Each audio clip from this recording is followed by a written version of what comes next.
Peace, good evening, and I'd like to welcome you back into another edition of the Foul Playland. As always, I'm your Foul Player, and I'm coming at you with a boxing video, um, which I haven't done many besides the live videos, but I'm doing this one now because it presents a couple of promising options in the near future for Jermell Charlo. Reportedly, Demitrius Andrade has put out statements indicating that he wants to fight Jermell Charlo. I think he said that there was $7 million over at the zone if they do make that match, and that's actually promising. Now, the thing of it is that I don't want to be like I don't want to switch up on my standards like with things like or statements that I've made in the past because Jermell Charlo actually has a chance at unifying the division. Now, the last fight that he has to unify the division is a fight that I really don't want to see, which is between him and the winner of Teixeira or Castanos. Which that's actually a decent fight because you got that Venezuela and Brazil rivalry, but I mean, not a lot of people know about that. I mean, I know about that because of soccer, maybe like, because I'm Hispanic, but you know, there's not that much intrigue for that fight. So the last leg of him unifying the division happens to come at the expense of one of two fighters that aren't like known like that in Teixeira or Castanos. So the better fight, I mean, without fronting, of course, is Demetrius Andrade. I've wanted Demetrius Andrade to fight either one of the Charlos. I think he'd give either one of them at his best load of trouble. But am I gonna bitch if Jermell Charlo um, unifies the division instead? No, not one bit. I mean, because how many chances are you gonna get in as a boxer to unify a division? That's very, very, very, very, very few and far between. It's very hard for it to happen. Like to get not only all these things to coalesce and like for you to have the opportunity to unify the division, but also fighting those matches and winning. At the very least, you're fighting two champions with multiple belts or up to four fights. And Jermell Charlo has the opportunity to fight the winner of that match in Teixeira or Castanos, and then unifying. I mean, I can't knock him if whichever way he goes.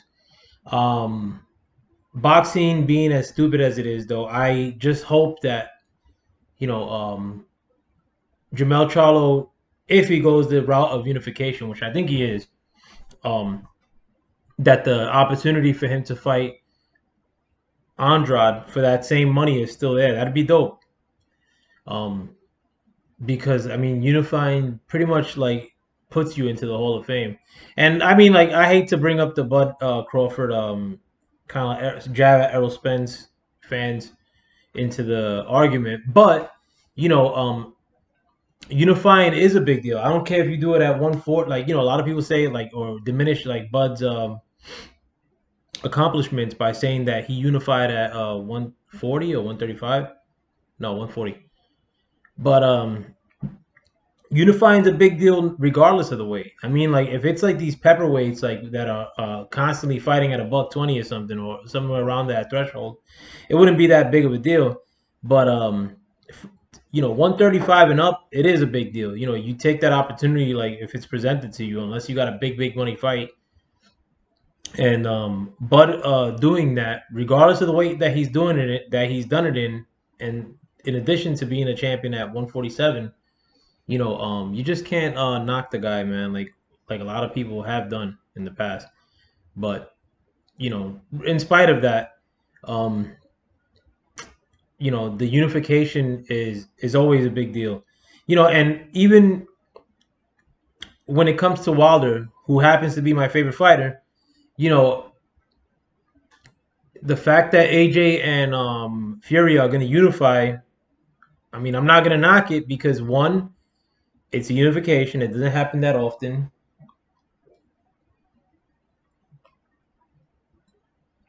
And two, somebody along the way messed up as far as Wilder's team.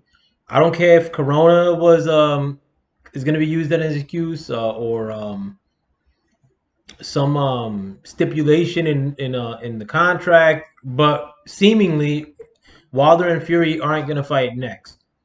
Um, which I mean, I think in a just world, I would have rather see Wilder get a chance to win his belt back.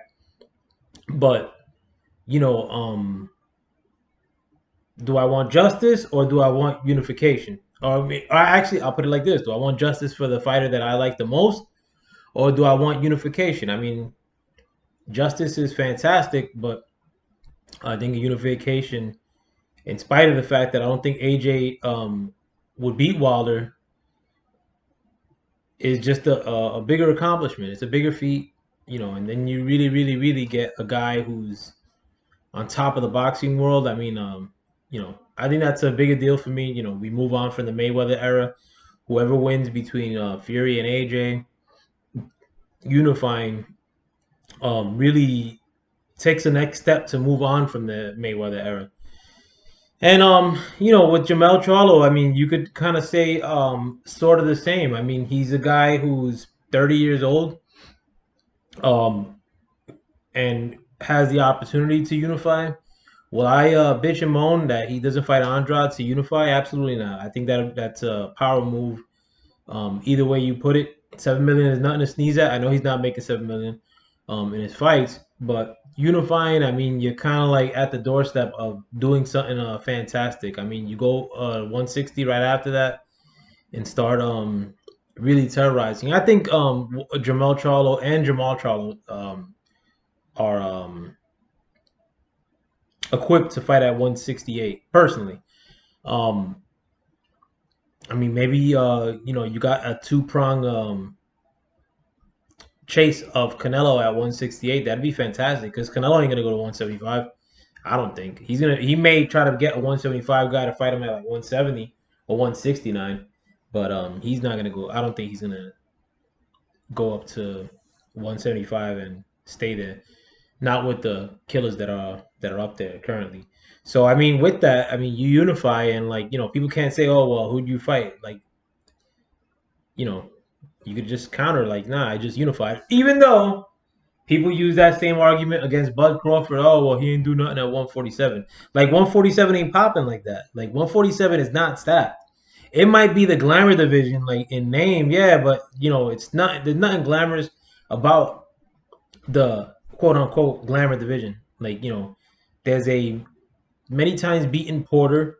There's many times beaten Danny Garcia. There's a beaten Keith Thurman who is really non-committal, like as far as like what fights he's gonna take next. There's a many times beaten Manny Pacquiao, and then there's Keith.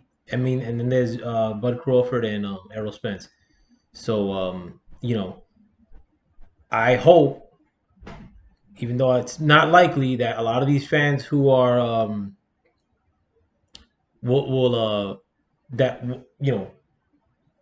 don't will take some time and consider like Bud's accomplishments when or if Jermell Charlo accomplishes the same.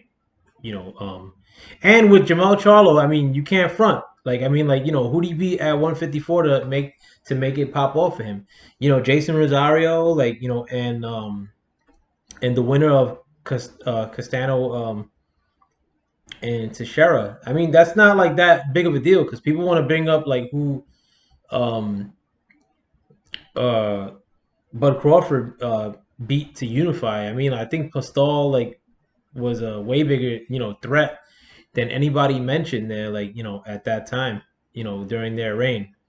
The African dude that he beat, I forget his name, but he was a big deal too. I mean, like a lot of people had him ranked pound for pound, and a lot of those same people that had him as a pound for pound fighter, which I didn't see it that way because he didn't beat anybody during that tenure. Um, are the same ones that like shit on Bud Crawford, and saying that he doesn't accomplish much. But the guy that he beat, they had him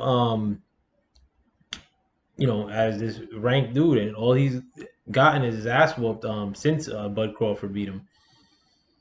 But let me know what you guys think. With that, I'm out. Hope you have a wonderful evening. Peace.